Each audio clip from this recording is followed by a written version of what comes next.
Hey all, welcome back to Sim Racer's Journey. In this video we're going to take a look at the Thrustmaster TMX Pro and the T3PA pedal unit. These units are entry-level hardware. They're a economical way to get into sim racing after a controller, and they fit perfect with our mission, which is the journey of sim racing. Not everybody jumps in with all the greatest and latest equipment and spends thousands and thousands of dollars to get all the cool stuff, even though I sure want to, and I imagine most of you all do too. But that's not really how this always works. Sometimes you have to take it in small incremental steps. And this, the TMX Pro and the pedal set were my first sort of step that way. These units are entry-level hardware. Like I said, these were a huge improvement on the controller I had, obviously. They make driving so much easier, and it's so much more consistent, and the immersion is just way, way better. We're also going to talk about the Conical Rubber Brake Mod. It's an optional thing that you can put into the pedal set that on the brake pedal, as opposed to it being a completely linear from 0 to 100% braking, it graduates the force required to get to 100% braking, and see what we think about that. I tried it once before with my old wooden rig. It's a no-go. The pedals just, yeah, they wouldn't work. But we'll take a look at that. And we're also going to take a look at the Ricmotech TMX Hard-Mount Adapter that allows you to bolt the wheel to the rig as opposed to using the table clamp.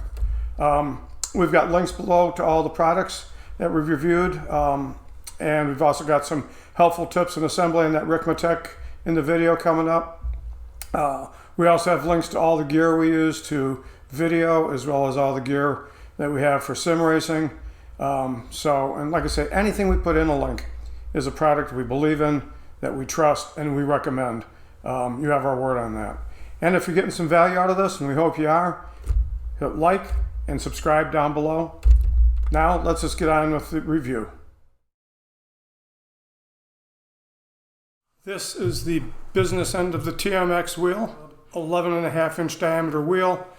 You've got the standard A, B, Y, X buttons, the D-pad, the left button, the right button, the page, and the options of the menu one. It is not configurable on the Xbox. This wheel also works with PCs where it is configurable. You can change those button settings. But on an Xbox, those are pre-configured. You can't do anything to change them. It has a very nice, very comfortable feeling and strong feeling, reliable feeling paddle shifters that are very sturdy. They're made of metal. The rest of the wheel is made of plastic, which is potentially a durability drawback. I've had this for a little over 3 years, 3.25, 3.5 years. I've never had any problems with it at all. It is a very, very reliable wheel. You also have down here just the X button for the Xbox, and back in here you have a mode button where you can switch the pedals so that the clutch and the throttle pedal are switched. This is the underside of the wheel. That is where the table mount screws in. If you notice, it does not have any mounting holes for a plate, which is a drawback to this wheel. There's workarounds. There is an adapter that will be in a couple of days that I'll try out on it. But that's the mount for the table mount, which is made out of plastic.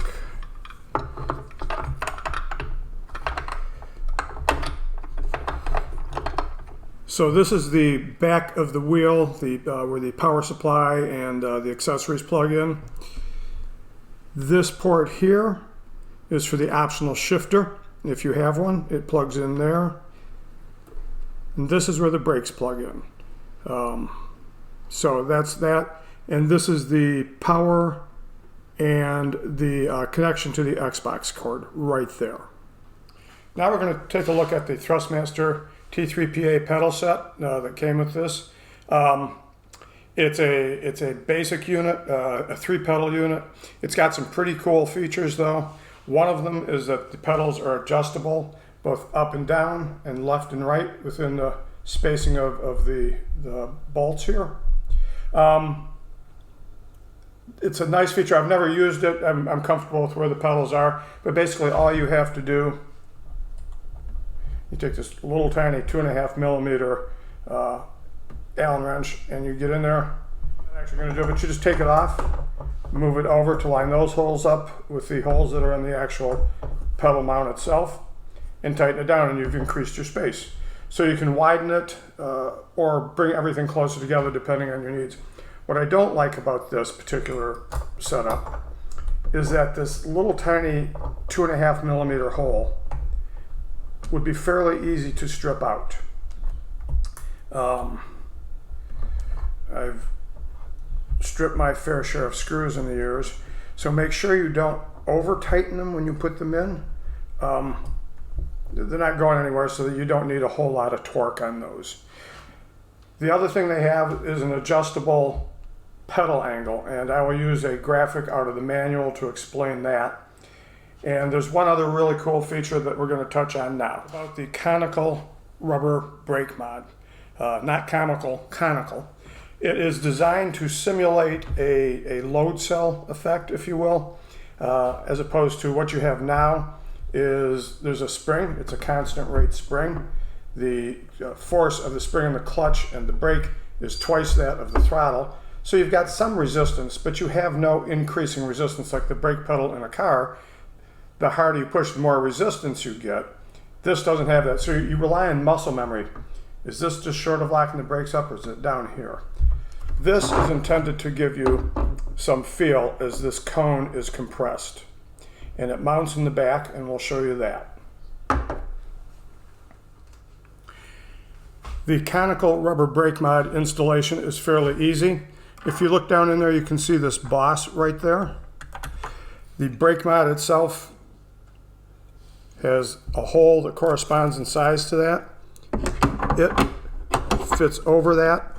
And then from the bottom, you install a 2.5 millimeter, let's use a 2.5 millimeter drive, but a bolt to secure this. And what you get is an effect where from here to here, it's the same basic pressure, but once you get back to here, you're mashing this thing down and you have to press harder to get more braking power. I have used it only a little bit. I used it before I had my rig. It was completely impractical because of the pressure that was needed. The brake pedals would just sail away across the floor. So I have used it very little, but we're going to try it out as part of this review and let you know how it works.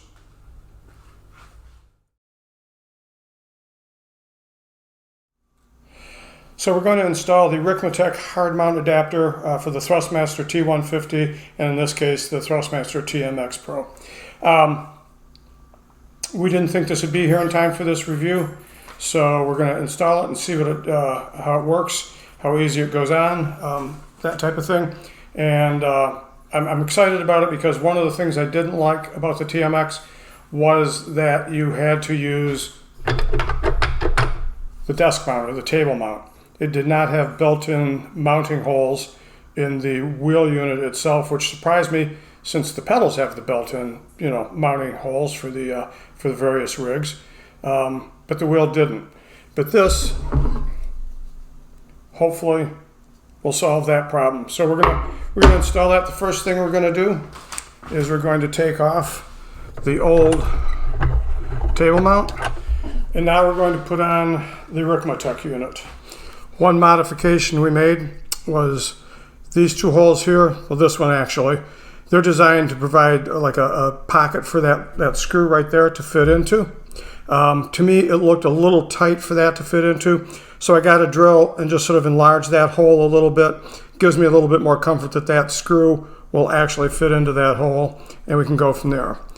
The other thing, make sure before you put this whole thing on, is that these two little pieces, which actually have the screw threads in them, so you can actually mount it, are in here, and they go on the side that has this little pocket in it. So we'll pop those in right now.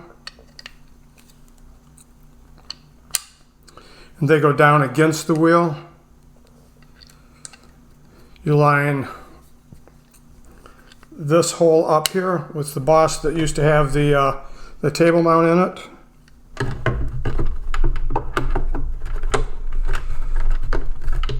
Slide that on down.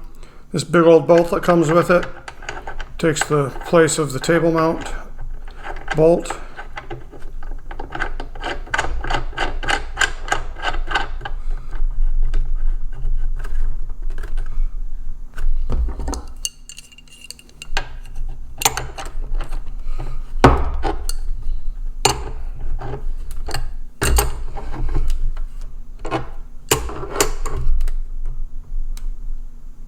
Firm, but you're not putting on lug nuts on a wheel, so it's not a big deal. Also, we removed these 4 rubber feet that mount actually on the wheelbase so we could get a more close contact between the Ricmotech adapter and the wheelbase itself. And that basically is the whole installation process of the Ricmotech onto the TMX wheel. One thing we did do is we replaced the standard screws that come with it. With these, they're a little bit longer, and they also have a larger sized Allen wrench. This is a 5mm. I'm not a fan of small Allen wrench holes, and the unit that actually comes with this, or the bolts that actually come with this, have that. So I went to the hardware store, bought these, and we'll put the specs up on that so you can see what those are.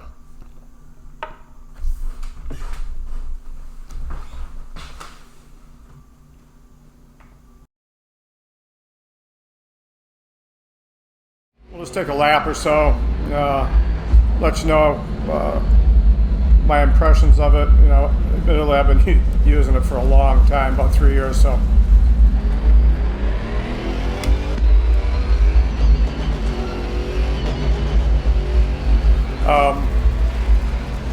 you can feel the curb through the wheel. Now that's an ACC thing too. Forza had nowhere near the input that way that ACC does.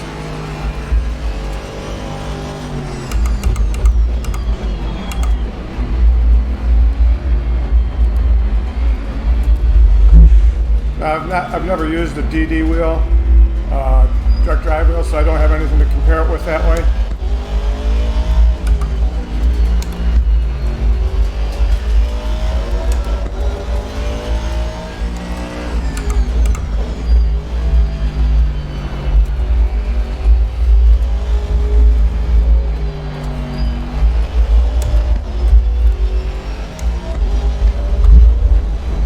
Feel that bump there and there. Getting a fair amount of input from the road. Now the other thing you'll notice that I do is I pretty much, it's 100% brake or no brake.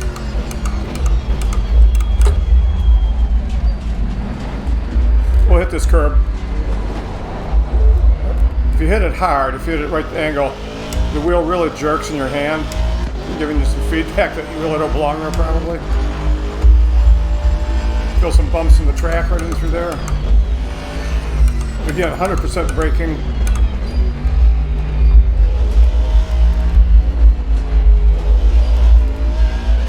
There's pretty good feedback there when I was starting to lose the back end a little bit.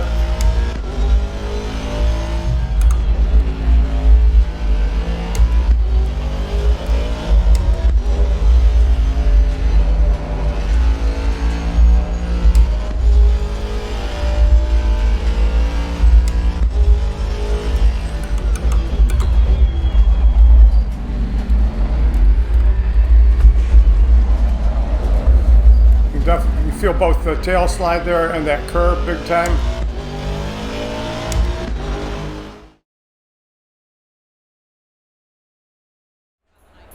We're going to try with the Conical brake pedal mod put in, see how that goes. I messed around a little bit with it yesterday. It's decidedly different, but I'll give you my impressions as we go here.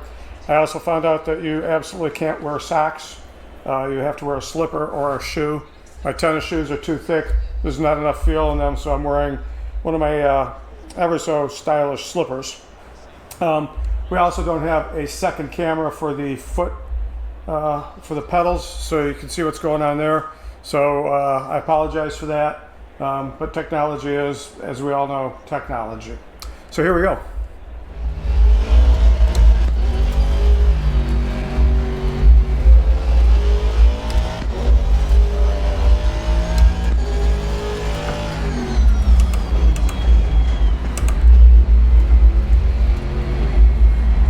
problems I'm having is remembering that the thing's in there and that you must mash the brake pedal when you really want to hit the brakes. Like I said, I messed around with it a little bit yesterday. On the left. Clear on the left.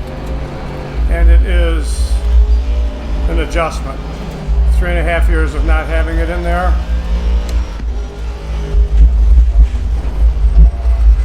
Good feel in the wheel there.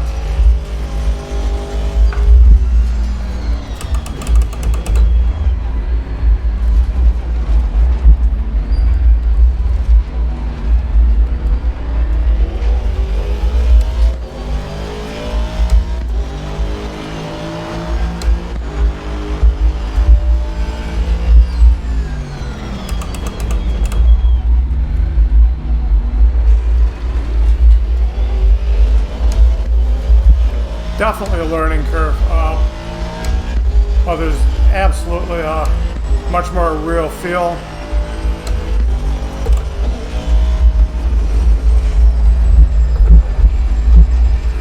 There's also a just knowing what's what. It's a little hard to tell when you've got the brakes absolutely crushed, as opposed to just sort of in between.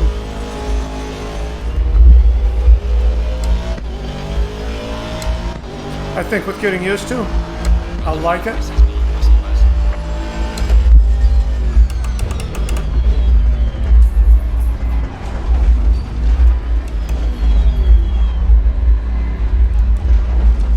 And we'll just pull over here for a second and talk through this.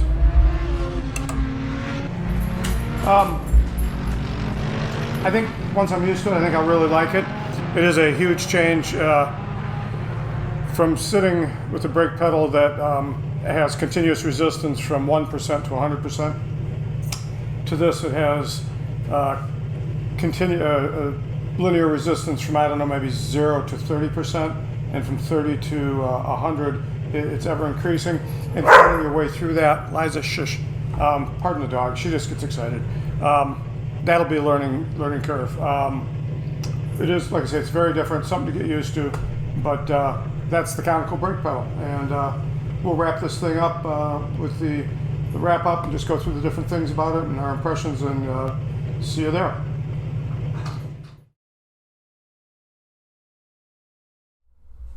So we looked at the Thrustmaster TMX Pro and T3PA pedal set. We also checked out the Conical Brake Mod and the Ricmotech Hard-Mount Adapter package. You get a reliable force feedback wheel and a pedal set. You have an 11-inch wheel with a simulated leather covering that actually is pretty comfortable and provides plenty of grip for sweaty palms, which is an important thing. The pedals themselves are metal, as is the internal structure of the pedal unit. Pedal height, spacing, and angle is adjustable. See the description below for more details. It has an optional Conical Rubber Brake Mod meant to emulate a real braking setup. My thoughts on this are mixed. It's a learning curve, 3.5 years of not having it, and maybe an hour and a half of having it. It's a very different experience, but I think it's going to be a plus in the long run. It just takes some adjustment. The Ricmotech, we just got it. It's really well designed. It's easy to install. There's no more cockeyed steering wheel while you're racing, since it's actually now bolted to the rig. I think that's a huge improvement. I highly recommend it to everybody. We made a few tweaks to the installation, which you saw in the video. I think those are worth checking out. Overall impressions with the wheel and the pedal set, I think it's great. I love it. It was a great price point. It's provided 3 reliable years, 3.5 reliable years of service. It is, the immersion's much better. The feel is decent. I have never driven a direct drive wheel, so I can't compare it, but this works well for me. I do want to get a direct drive wheel, though, don't get me wrong. It's, like I say, it's well made. It's got, and I forgot to mention this in any of the other videos, it has the paddle shifters, and they're made out of a reasonably heavy gauge metal. They have a great feel to them. So I think it's just an overall very high quality unit. Like I say, 3.5 years, a rubber pad came off, and the rubber pad that keeps the brake from making a clunking noise kind of came off. Those are the only things that have happened in 3.5 years. So below are the links to all the products we reviewed. Also links to all our equipment, both video and sim racing. They're all links that we believe in and endorse. We wouldn't do it any other way. If you like this video, if you're getting some value out of it, please like and subscribe down below. Tell your sim racing friends about it. Tell people who are just getting into sim racing about us. And we will see you the next time on Sim Racer's Journey.